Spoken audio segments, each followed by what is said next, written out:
29 नवंबर 2018 को मुंबई के उपनगर घाटकोपर कामा लेन महालक्ष्मी अपार्टमेंट के रहने वाले राजेश्वर किशोरी लाल उदानी का बेटा रौनक उदानी अपने 2-3 सगे संबंधियों के साथ पंतनगर थाने पहुंचा। राजेश्वर उदानी एक बड़े बिजनेसमैन थे। थाना प्रभारी रोहिणी काले राजेश्वर किशोरी लाल उदानी और उनके परिवार वालों को अच्छी तरह से जानते थीं। रोहिणी काले ने रौनक उदानी और उसके साथ आए लोगों को सामने रखी कुर्सियों पर बैठने का इशारा किया। इसके बाद उन्होंने उनके आने का कारण पूछा। रौनक उदानी ने उन्हें जो कुछ बताया उसे सुनकर थाना प्रभारी रोहिणी काले के माथे पर चिंता की लकीरें उभर आईं। रौनक उदानी ने उन्हें बताया कि उसके पिता राजेश्वर उदानी 28 नवंबर की रात करीब 9:30 बजे अपने अंधेरी ऑफिस से घर के लिए निकले थे। रास्ते में उन्हें किसी का फोन आया। इसके बाद उन्होंने अपने ड्राइवर से विक्रोली हाईवे के पंतनगर मार्केट के पास कार रोकने को कहा। वह कार से उतर गए और करीब 50 गज की दूरी पर खड़ी एक दूसरी कार में बैठकर कहीं चले गए। जाते समय उन्होंने ड्राइवर से कहा कि वह कार ले जाकर घर पर खड़ी कर दे, वह कुछ देर बाद घर पर आ जाएंगे। लेकिन 24 घंटे का समय निकल जाने के बाद न तो वह घर आए और न ही उनका कोई फोन आया। उनका फोन भी स्विच ऑफ आ रहा है। उन्हें लेकर घर में सभी को बहुत चिंता हो रही है। रौनक उदानी की शिकायत पर थाना प्रभारी ने उसके पिता की गुमशुदगी दर्ज कर ली और रौनक उदानी को आश्वासन दिया कि पुलिस जल्द से जल्द उन्हें ढूंढने की कोशिश करेगी। राजेश्वर उदानी मुंबई के उपनगर घाटकोपर के बहुत बड़े हीरा व्यापारी थे। इसके अलावा उनका एक बड़ा कंस्ट्रक्शन प्रोजेक्ट भी चल रहा था। ऐसे आदमी का गायब होना पुलिस के लिए किसी परेशानी से कम नहीं था। थाना प्रभारी ने इस बात को गंभीरता से लिया और मामले की जानकारी अपने वरिष्ठ अधिकारियों के अलावा पुलिस कंट्रोल रूम को भी दे दी।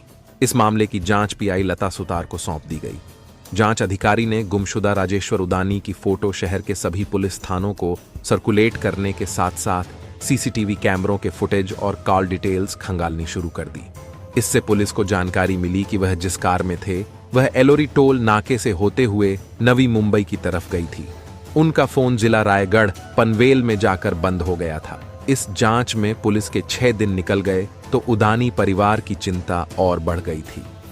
4 दिसंबर 2018 को रौनक उदानी वापस पुलिस थाने आया और उसने थाना प्रभारी से अपने पिता के अपहृत होने की आशंका जताई। हालांकि थाना प्रभारी रोहिणी काले और जांच अधिकारी पीआई लता सुतार भी समझ रही थीं कि इतने बड़े आदमी का गायब होना संयोग नहीं हो सकता। जरूर वह किसी षड्यंत्र का शिकार हुए हैं। थाना प्रभारी ने अधिकारियों से विचार विमर्श करने के बाद राजेश्वर उदानी के अपहरण की रिपोर्ट दर्ज कर ली। इसके दूसरे दिन ही पनवेल पुलिस को नेरे गांव के जंगलों में एक शव पड़ी होने की जानकारी मिली। शव इतना खराब हो चुका था कि उसकी शिनाख्त करना मुश्किल था। पनवेल पुलिस ने लाश बरामद करने के बाद पोस्टमार्टम के लिए भेज दी थी। इसके बाद पनवेल पुलिस ने लाश के कपड़े, हुलिया आदि की सूचना कंट्रोलर रूम से प्रसारित करा दी। अज्ञात आदमी की लाश मिलने की जानकारी जब पंतनगर थाना प्रभारी रोहिणी काले को मिली तो वह चौकन्नी हो गई। उन्होंने तुरंत राजेश्वर उदानी के परिवार वालों को थाने बुलाया और जांच अधिकारी पीआई लता सुतार के साथ नवी मुंबई के पनवेल थाने पहुंच गईं। पनवेल पुलिस ने उदानी परिवार को लाश के फोटो और कपड़े आदि दिखाए। चूंकि लाश क्षतिग्रस्त थी इसलिए चेहरा तो पहचान में नहीं आया, लेकिन कपड़ों, जूतों, बेल्ट, घड़ी आदि से रौनक उदानी ने उस लाश की शिनाख्त अपने पिता के रूप में कर दी। उदानी परिवार के सदस्यों का रो रो कर बुरा हाल था। पुलिस ने उन्हें सांत्वना दी। मामला एक संभ्रांत परिवार के बड़े हीरा कारोबारी का होने की वजह से पुलिस अधिकारी सक्रिय हो गए। उन्होंने इस मामले को लेकर मीटिंग की जिसमें तमाम संभावनाओं और इन्वेस्टिगेशन के बिंदुओं पर बात हुई। एसीपी ने थाना पुलिस के साथ साथ क्राइम ब्रांच को भी तफ्तीश में लगा दिया। आजकल तकनीक इतनी एडवांस हो गई है कि अपराध कितना भी पेचीदा और रहस्यमय क्यों न हो, पुलिस शीघ्र सॉल्व कर ही लेती है। पीआई लता सुतार ने अपने सहयोगियों के साथ राजेश्वर उदानी हत्याकांड की तेजी से जांच करनी शुरू कर दी। उन्होंने जब राजेश्वर उदानी के मोबाइल फोन की कॉल डिटेल्स की गहराई से जांच की तो उसमें कुछ ऐसे नाम सामने आए जिससे यह मामला हाई प्रोफाइल श्रेणी में आकर खड़ा हो गया। मीडिया वाले भी केस को प्रमुखता से हाईलाइट कर रहे थे। पूरे शहर में इस मामले को लेकर चर्चाएं चल रही थीं। प्रदेश के गृह निर्माण मंत्री प्रकाश मेहता का पूर्व सचिव सचिन पवार, स्टार टीवी के साथ निभाना साथिया की अभिनेत्री देवोलीना भट्टाचार्य, जो गोपी बहू के रूप में जानी जाती है, का नाम जुड़ने से लोग स्तब्ध थे। राजेश्वर उदानी हत्याकांड की कॉल डिटेल्स में सचिन पवार और अभिनेत्री देवोलीना भट्टाचार्य उर्फ गोपी बहू के नाम भी शामिल थे। जिस दिन राजेश्वर उदानी गायब हुए थे, उस दिन सचिन पवार ने उदानी को सुबह से लेकर शाम तक 13 कॉल्स की थीं, जिसकी वजह से सचिन पवार जांच टीम के रडार पर आ गया था।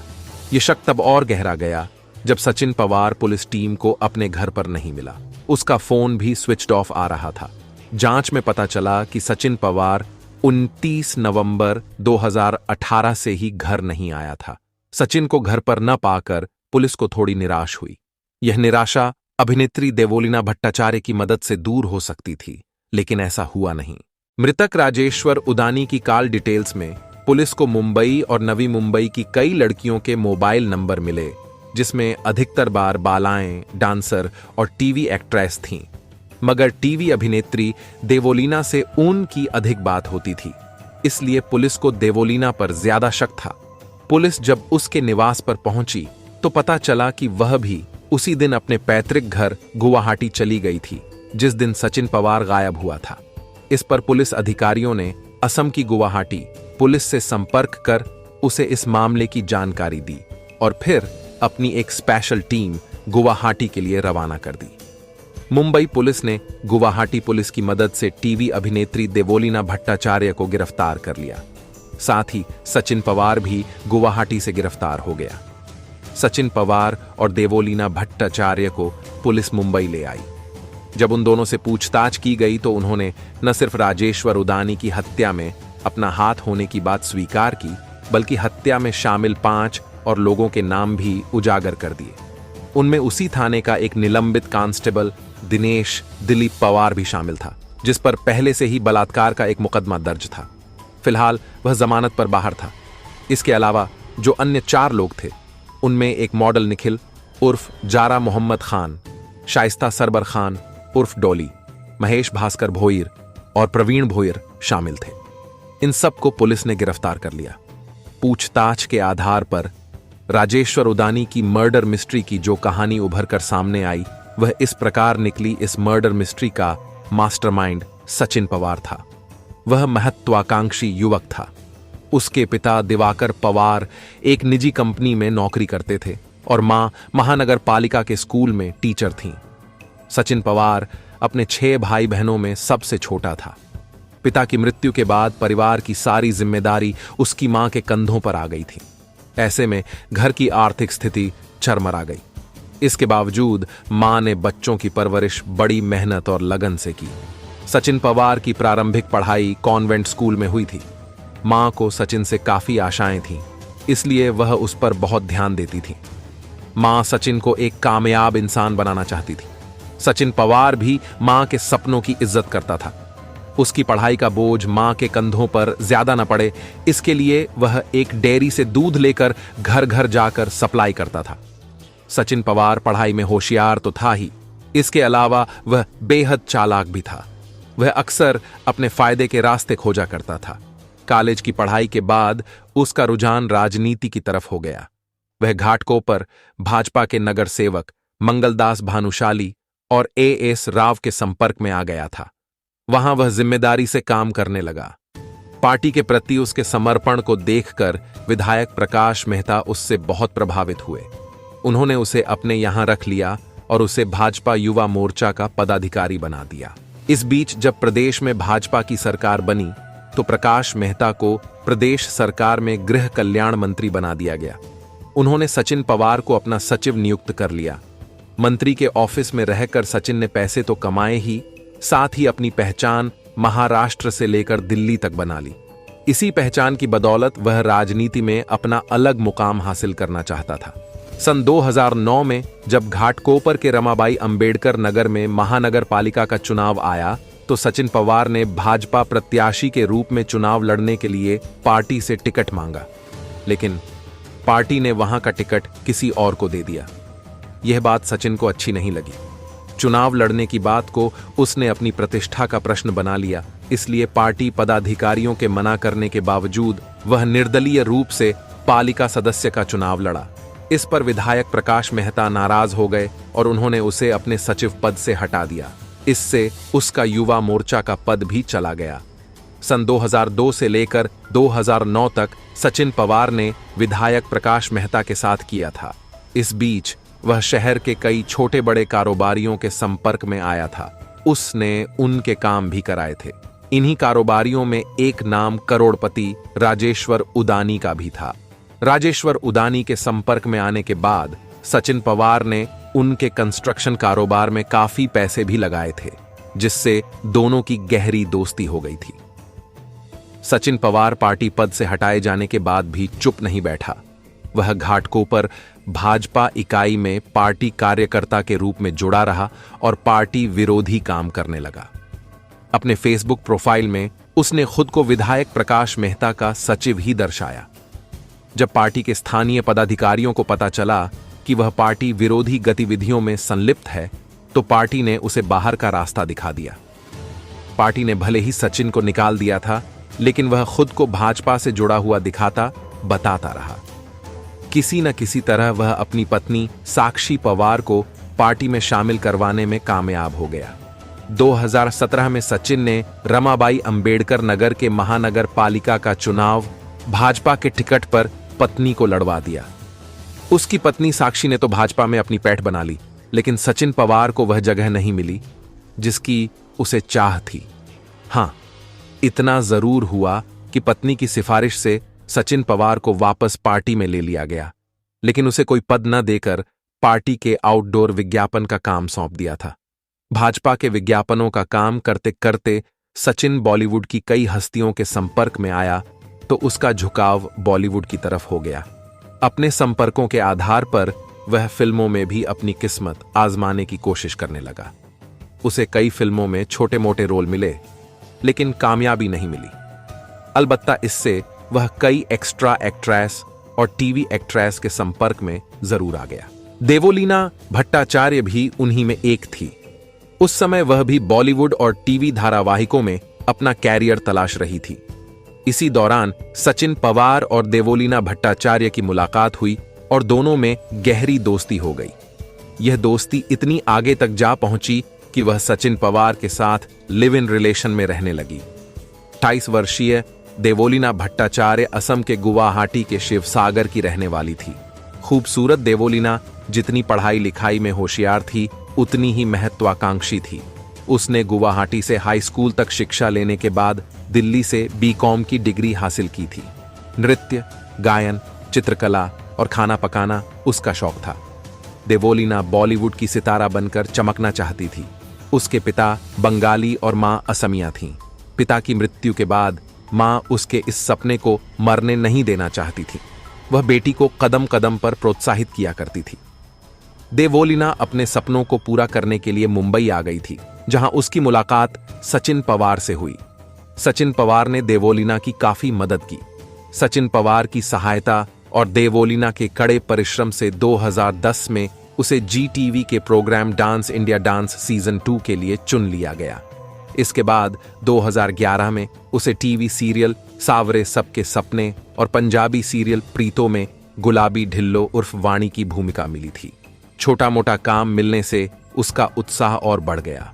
वह और मेहनत करने लगी। इस सब के अलावा देवोलीना भट्टाचार्य ने मुंबई की एक नामी कंपनी गिली इंडिया लिमिटेड में आभूषण डिजाइनर के रूप में अपना जलवा दिखाया था, लेकिन उसका सितारा स्टार टीवी के सीरियल साथ निभाना साथिया से चमका। देखते ही देखते वह गोपी बहू के किरदार में घर घर की एक संस्कारी बहू बन गई। मगर घर घर की यह संस्कारी बहू एक ऐसे मर्डर के मामले में फंस गई कि उसके चाहने वाले भी आश्चर्यचकित रह गए। हीरा व्यापारी राजेश्वर उदानी मुंबई और नवी मुंबई स्थित डांस बारों के चक्कर लगाते रहते थे। वह लड़कियों के शौकीन थे। उनकी सचिन पवार से भी दोस्ती थी। जब उन्हें पता चला कि सचिन के साथ TV actress Devoleena Bhattacharya live in relation में रहती है, तो उन्होंने सचिन के यहां ज्यादा चक्कर लगाने शुरू कर दिए। उनका मकसद देवोलीना पर लाइन मारना था। सचिन पवार का दोस्त होने के कारण देवोलीना भट्टाचार्य भी राजेश्वर उदानी को हाय हेलो करने लगी थी। लेकिन राजेश्वर उदानी ने इसका गलत मतलब लगा लिया। देवोलीना को भी वह उन्हीं बार बालाओं की तरह समझने लगे जिनके पास वह अक्सर जाया करते थे। इसके बाद राजेश्वर ने देवोलीना को फोन भी करने शुरू कर दिए। मकसद एक ही था कि किसी तरह उसके साथ उनके संबंध बन जाएं, पर देवोलीना उन्हें कोई भाव नहीं देती थी। पिछले करीब 7-8 महीनों से राजेश्वर उदानी देवोलीना को लगातार फोन करते और अश्लील मैसेज भेजते थे, जो देवोलीना भट्टाचार्य को अच्छा नहीं लगता था। पहले तो देवोलीना ने उनके फोन और मैसेजों को इग्नोर किया, लेकिन राजेश्वर की बढ़ती हिम्मत को देख देवोलीना को गुस्सा आ गया। तब एक दिन उसने राजेश्वर उदानी की शिकायत अपने प्रेमी सचिन पवार से कर दी और सारे मैसेज उसे दिखा दिए। मैसेज देखकर सचिन पवार के तन बदन में आग सी लग गई। उसने राजेश्वर उदानी को समझाने की कोशिश की तो दोनों में काफी गर्मागर्मी हो गई, जिसके चलते सचिन पवार ने राजेश्वर उदानी से उसके कंस्ट्रक्शन के काम में लगाई गई मोटी रकम वापस मांगी और दोस्ती खत्म करने के लिए कहा। राजेश्वर उदानी ने कंस्ट्रक्शन में घाटा होने का बहाना बनाकर उसके पैसे वापस करने से मना कर दिया। इससे सचिन पवार उदानी से और खफा हो गया। उसे लगा कि उदानी के दिल में खोट आ गया है, इसलिए वह कारोबार में घाटे का बहाना बना रहा है। सचिन पवार को इसमें उदानी की कोई साजिश नजर आ रही थी। राजेश्वर उदानी से अपने पैसे निकालने के लिए सचिन ने एक साजिश रची। इस बारे में सचिन ने अपने दोस्त दिनेश दिलीप पवार से बात की, क्योंकि राजेश्वर उदानी एक मामले में दिनेश पवार को भी धोखा दे चुके थे। सचिन और दिनेश की दोस्ती एक जिम में हुई थी। दोनों ही घाटकोपर के एक जिम में जाया करते थे। सचिन और दिनेश दोनों को ही राजेश्वर उदानी की कमजोरी का पता था। वह जानते थे कि उदानी अय्याश किस्म का है, इसलिए उन्होंने उसे हनी ट्रैप में फंसाकर करोड़ों रुपए वसूलने की योजना बनाई। फिरौती और ब्लैकमेल के इस काम में सचिन ने अपनी जान पहचान की एक महिला शाइस्ता सरबर खान उर्फ डॉली की मदद ली। उसी के माध्यम से मॉडल निकहत उर्फ जारा मोहम्मद खान को 5 लाख रुपए में राजेश्वर उदानी के साथ एक पोर्न वीडियो बनाने के लिए राजी कर लिया।